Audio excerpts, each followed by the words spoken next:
জামালপুরের বকশীগঞ্জে মহিষের দইয়ের হাট একটি ঐতিহ্যবাহী ও জনপ্রিয় বিষয়। এই হাটের দই এখনকার সংস্কৃতির একটি গুরুত্বপূর্ণ অংশ হয়ে উঠেছে। সাম্প্রতিক সময়ে বিভিন্ন গণমাধ্যম এবং ডিজিটাল প্ল্যাটফর্মে এই দই হাট নিয়ে অনেক খবর ও প্রতিবেদন প্রকাশিত হয়েছে।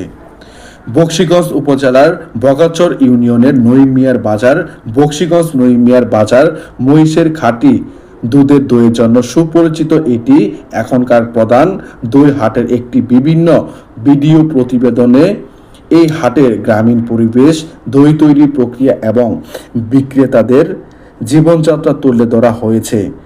টক দইয়ের জনপ্রিয়তা বকশীগঞ্জ, সূর্যনগর বাজার এবং জব্বারগঞ্জ বাজার টক দই বেশ জনপ্রিয়।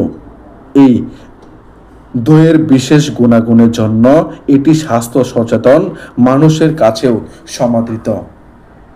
অনেক চিকিৎসক হজম শক্তি এবং গ্যাস্ট্রিকের সমস্যার জন্য এই দই খাওয়ার পরামর্শ দেন। বিশেষ করে ডায়াবেটিস রোগীদের জন্য মিষ্টি দইয়ের বিকল্প হিসেবে এটি ভালো।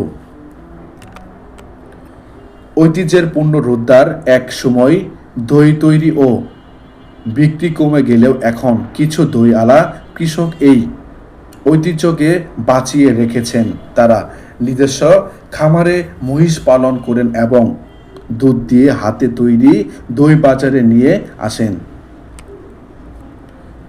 অর্থনৈতিক গুরুত্ব দই বিক্রি করে এখনকার অনেক পরিবার জীবিকা নির্বাহ করে। একজন দই বিক্রেতা প্রতি মাসে 30 থেকে 50,000 টাকা পর্যন্ত আয় করতে পারেন। এটি গ্রামীণ অর্থনীতির একটি গুরুত্বপূর্ণ দিক। বিক্রির ধরন স্থানীয় হাটগুলোতে সপ্তাহে নির্দিষ্ট দিনে দই বিক্রি হয়, যেমন শনিবার, মঙ্গলবার ও বৃহস্পতিবার। এই দই মাটির পাতিলে বিক্রি করা হয় এবং দাম প্রতি কেজি প্রায় 140 থেকে 160 টাকা হয়। এখন অনেক ক্রেতা দেশের বিভিন্ন প্রান্ত থেকে মোবাইলে অর্ডার করে দই সংগ্রহ করেন।